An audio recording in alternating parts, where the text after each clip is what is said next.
guys, welcome back to my channel. My name is Thando Mazibuko, and this is Thando Mazibuko Presents in Her Words. In the month of May, we celebrate Africa Month in Africa, and today we have some special guests to discuss with us what it means to be a modern day African woman.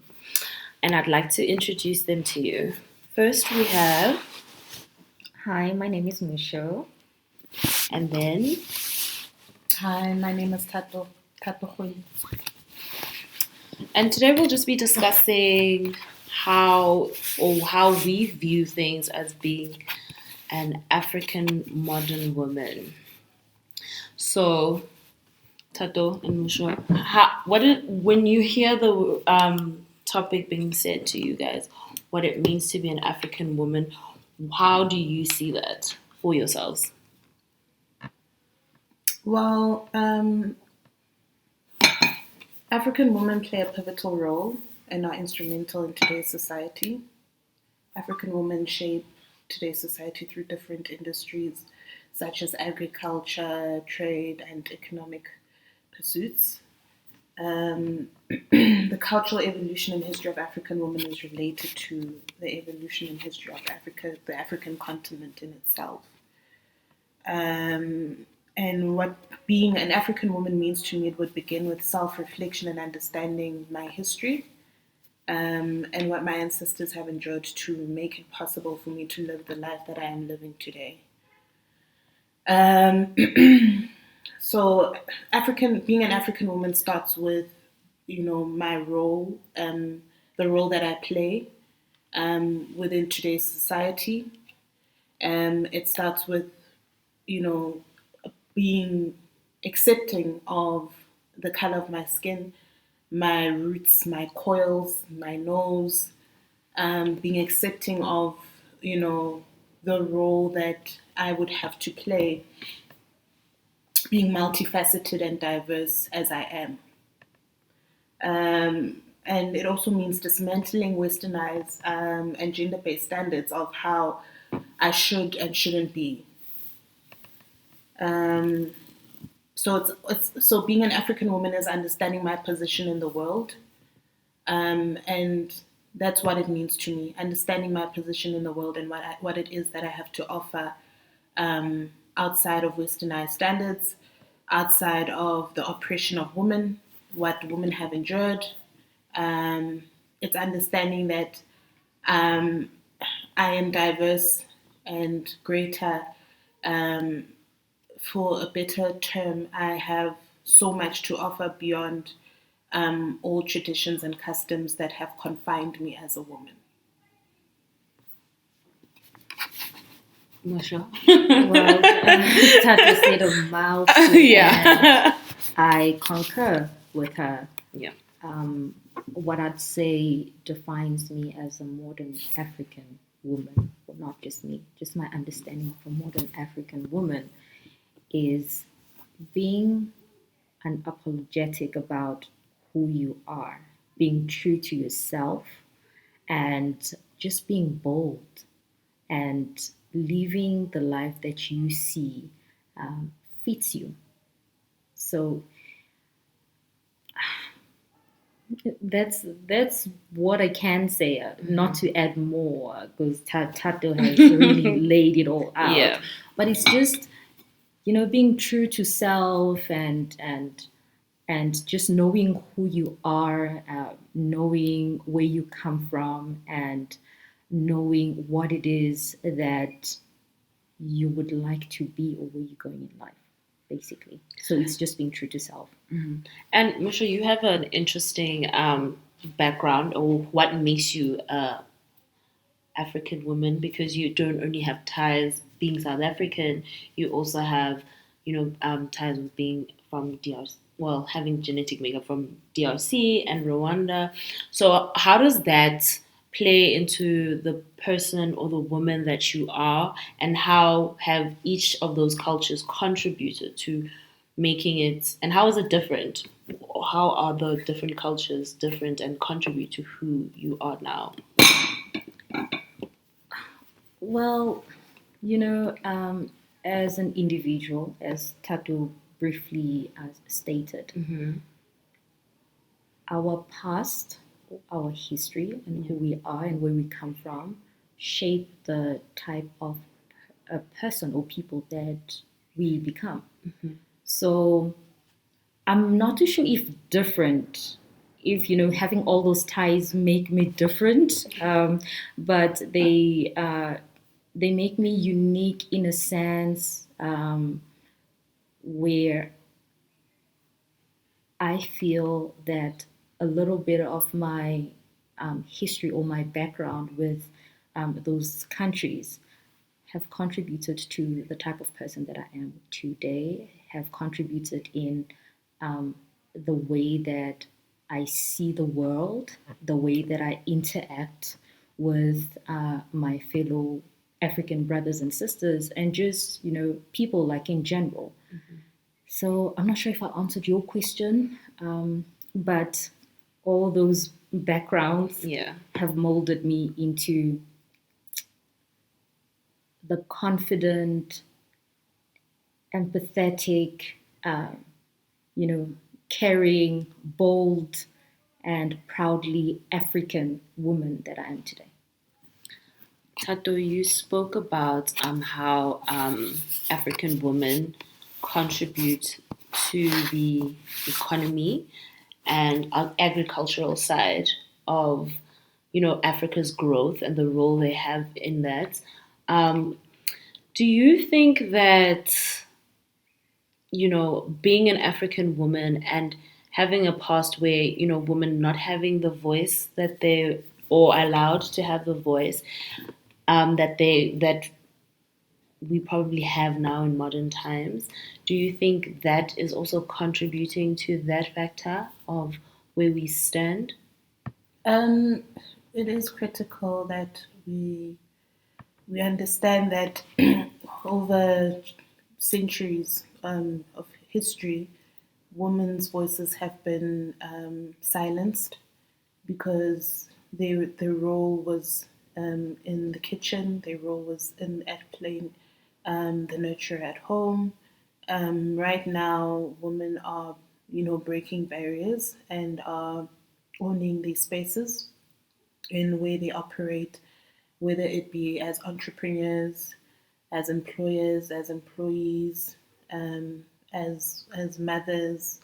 It's important to support women and what they come with because they have so much to offer. In other African countries, women make up to 70% of employees. Women are able to bring in growth, inclusion, and transformation in sectors where they operate. So, with their voices being heard, it is important, which does contribute to women sustaining their careers, women operating in industries which are normally said to be male dominated. So their voices being loud and being heard does play a part in different career faculties which sustain and also what's the word that I'm looking for? Sustain and contribute towards the economy and the economic development of Africa as a whole. So, it's, This can be a question to either one of you guys. What do you think is what do you think we need to do more as African women to make sure that others are, I don't know, like have not we are fortunate. We live in a society where, we have great opportunities and a lot of modern African women or South African women have so many things working for them, that most of homeowners are single women in South Africa, and what do you think how is it our responsibility to make sure that the next woman has the opportunities or is given the platform of the voice? How do you think we should be structuring that as modern African women or just women? Okay, so thank you for the question, and I hope that the direction that I'm going to be taking would not really take us off course. Yeah. And I will get to answer your question, Yeah. but I want to emphasize on this. For the longest time, historically, and even present, as we're seeing change, slowly, making its move like in our society and taking place. For the longest time, even to date, the responsibility lies on a woman to bring forth change. So with the question that you've posed us, like, what should we do? We've been doing. That's true. And we still are doing. So maybe the type of questions that we should also start asking is that, what should the world at large do? And not necessarily have the burden of what should we be doing to bring forth the change, because we are actively doing so, but we need our male counterparts who are our fathers, our uncles, our brothers, just men in society, to come aboard, because we've been raising these concerns, we've been fighting for these rights, we have been speaking out loud, and we've been, kicking doors open and wanting to be taken seriously and asking for these opportunities. But we are also at a point where we're saying, what is it that the rest of the world can do? And this is male. What is it that the male community can do to help facilitate that change? See? But just to answer your question and not to contradict myself, I think we are stronger when we are united. I think as women, not even I think, I believe, as women, by nature, we are so nurturing. Yeah. It's our role, right? It's just a God-given gift. When we are united as women, when we speak the same language as women, when we've made it our business to encourage each other, to fight for each other, to be my sister's keeper, then we are working towards achieving the goals that we've set for ourselves to take up in society, to take up spaces, to take up roles, as Thato had said. Let us be the type of women who do not see other women as threats, as competition, but who see other women as sisters, as friends, as people that are in this journey with us, this journey of change, this journey of transformation with us. We need each other to reach those goals. And the opportunities that we have in these, like in our country, in South Africa, isn't necessarily the same opportunity that a woman in South Sudan has. It's not the same opportunity that a woman in other African countries, maybe like in the DRC and other parts of African countries where women are still being considered less than in comparison to the men. There still is a lot of work that needs to be done. But if we keep the mindset and the language that we are one as women, that we deserve these rights, that I am my sister's keeper, surely this will not fall on deaf ears and change will progressively come and we will reach there. Yeah. Thank you for that. You just touch on that we have been championing women's rights, everyone's rights, men's rights as women. And how do you see this could be either of you can answer this. How do you see, as women or as African women, we see how being raised as a daughter as compared to being raised as a son, it is a bit different, and the responsibility always or most of the time lies with the daughter. Do you think that parenting or how we parent and our parents have parented young men in our society has left us in this place where men think they should be catered to at all times, and it's kind of like it's your responsibility. You want this thing, so Absolutely, Thando. Before I answer your question, I'd like to give Thato an opportunity. Go ahead. Okay. So the statement or the saying rather that charity begins at home applies in this context. Yeah. We have been raised, and I'm speaking coming from a point of a daughter being raised in a household where, I have 3 older brothers and I have 3 younger brothers. The change in our African society should start at home. And I don't want to be hard on our parents. Yeah. But our parents are, they've brought us up the best way that they could because they are only, their guide or their camp, like their campus, It's reference to where they come from. Absolutely. Yeah. So they did their best, right? But with us, we know better than our parents. We need to start the change within our household where we highlight that a woman's role isn't solely to cater for a man. Yeah. A woman's role isn't solely to take care of everybody, right? But herself. Yeah. And in all honesty, if we'll just, just switch it up like a little bit, how is it logically? How is it fair, or does it make sense where in the same household where a son and a daughter are both being raised by a parent, the daughter is being expected to cook, to clean, to do the house chores, to still do her homework or to study, and to still be expected to perform at the same level as the son who isn't really doing much. Yeah.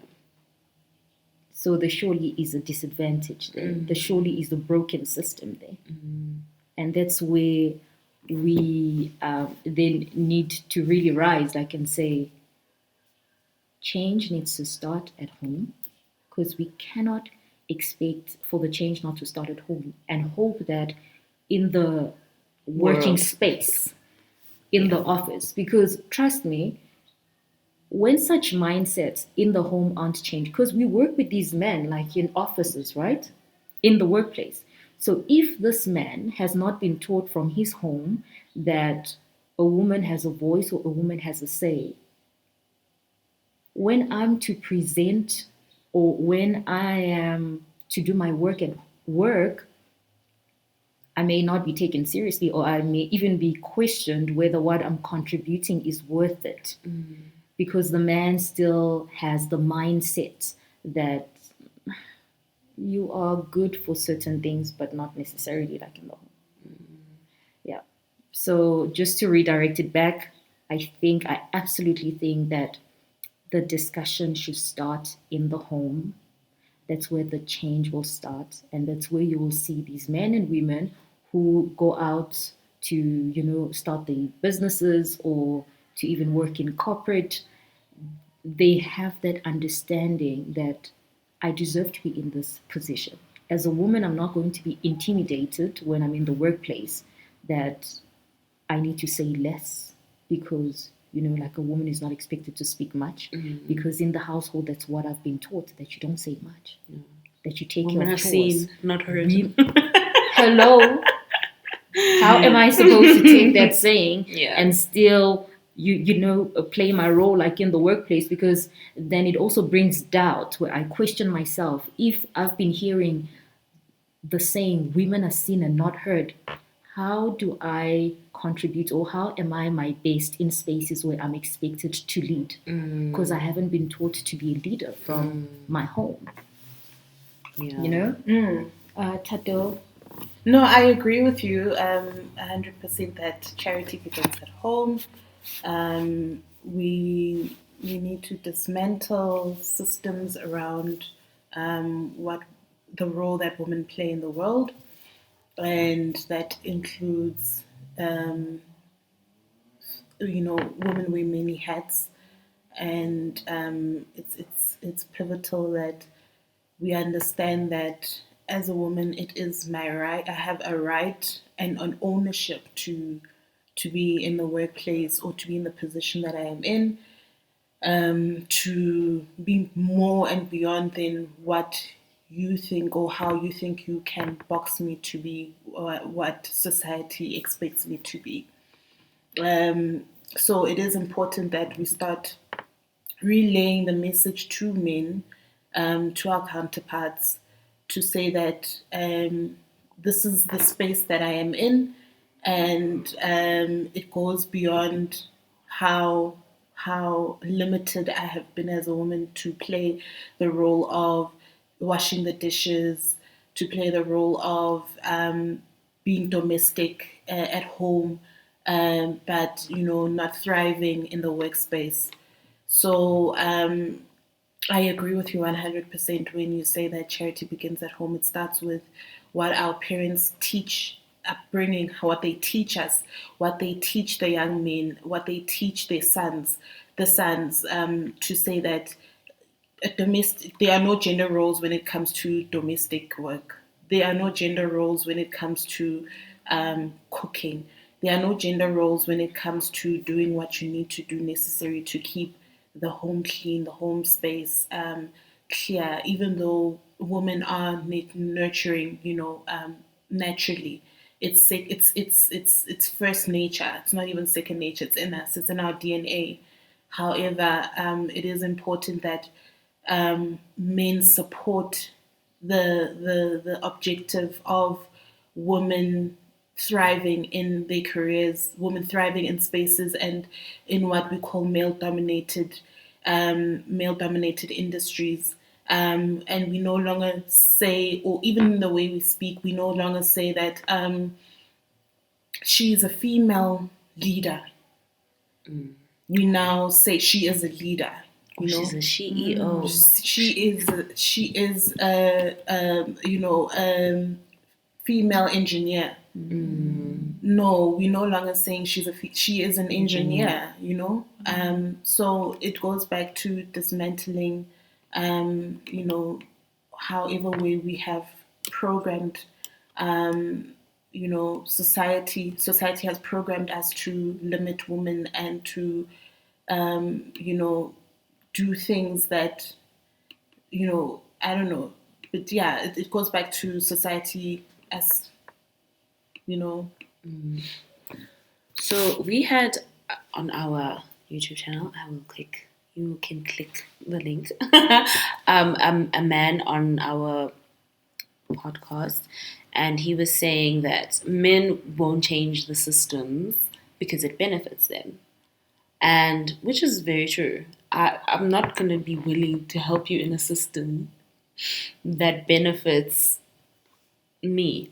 What incentive does it have if you guys are cooking and working and doing all these things and you're superhuman, and I just have to show up to work and go home and be great? And I had asked, then what is the alternatives to get men into helping us or joining us in these fights? And he said to take certain things away. Do you think hitting men in their pockets is going to work for them to get them to contribute as an equal part of society? I'm not really sure how to answer that question. Yeah. Right? What I can say is that society has been built to the advantage of men, like as you said, and to the disadvantage of women. And the beauty about history is that it gives us an opportunity to reflect on certain matters and to see how they were dealt with and to see the change that was brought about matters which were a concern back then. I mean, we had issues with, like apartheid and slavery. Those are issues that we still get to suffer the effects of them, but there's been progress and there's been change. I believe the same can be done with women, where we keep fighting. I'm not sure if hitting men in their pockets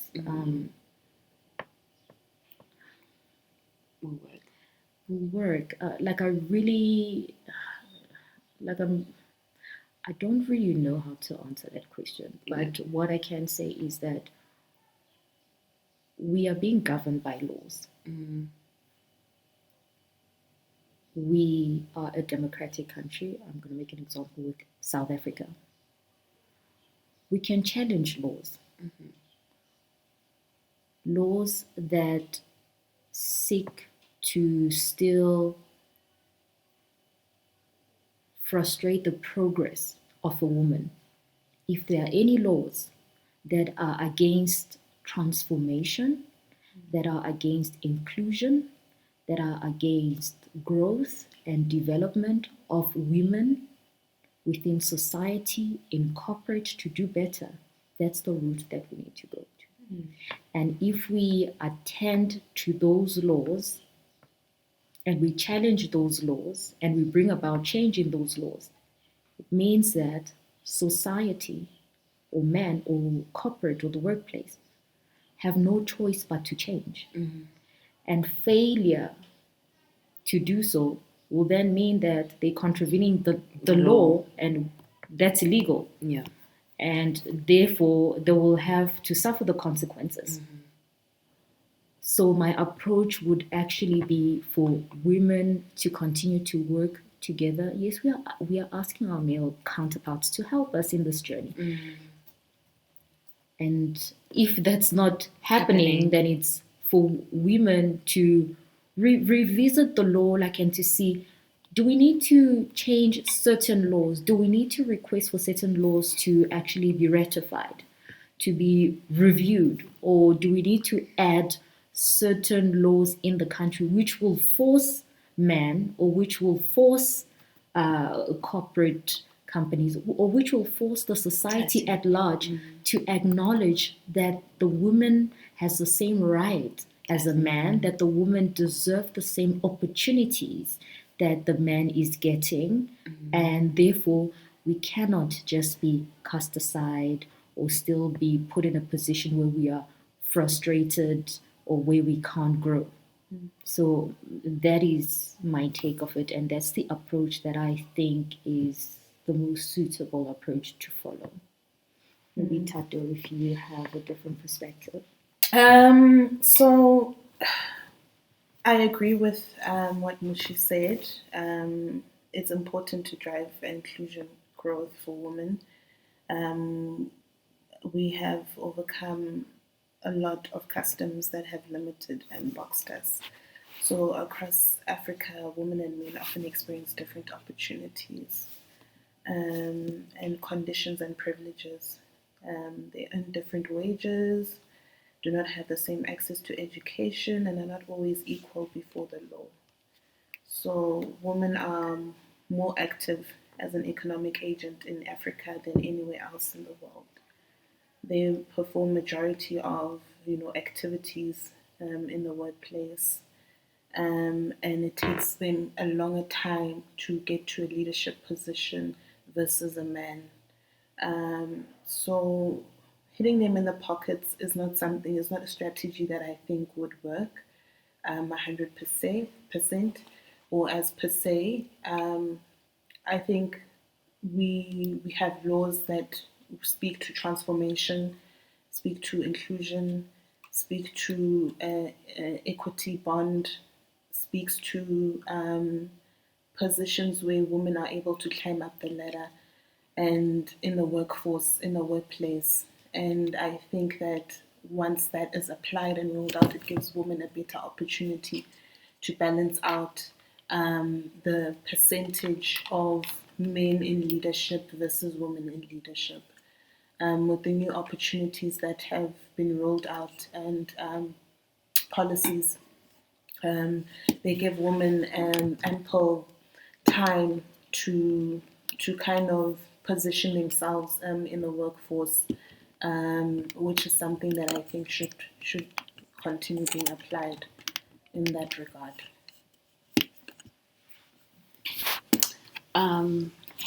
I think we've spoken a lot about a lot of things and about being just a modern woman, a woman who cares, a woman who shapes society. Do you guys have any final thoughts on this topic about being a modern African woman? And yeah, I'd say my parting shots Yeah. would be to remind you as women and myself and women out there that as a woman, the pressure of always having the world on your shoulder should actually be cast aside, for lack of a better word.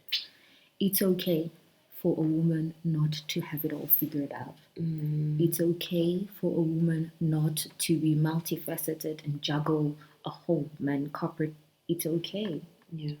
We are human beings. We are not, the expectation, mostly with Black women, that we should always be excellent. That we should always be superheroes. Yeah. I think that also plays a great role in bringing unnecessary pressure and some mental health issues that women tend to suffer from, because we're expected to operate from this place of excellence. We're expected to always be perfect. We are expected to really be superheroes and superhuman, and we are not. We are human beings. We can fail at times.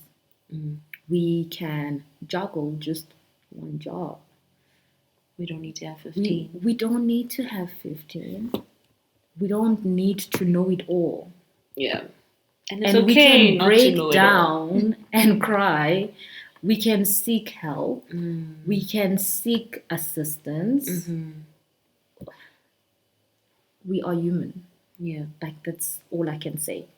We are human. We need to be kind to ourselves and acknowledge that we're not perfect and it's okay. Yep. Thato, any final words?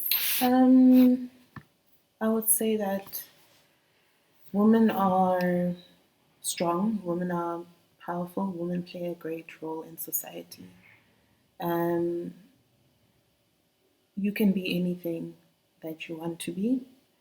You do not need to be limited by what society expects of you.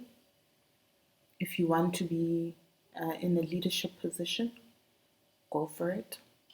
Do not let any space of leadership roles intimidate you or make you feel like you need to work 10 times harder to prove your worth or the position that you're in because of you being a woman.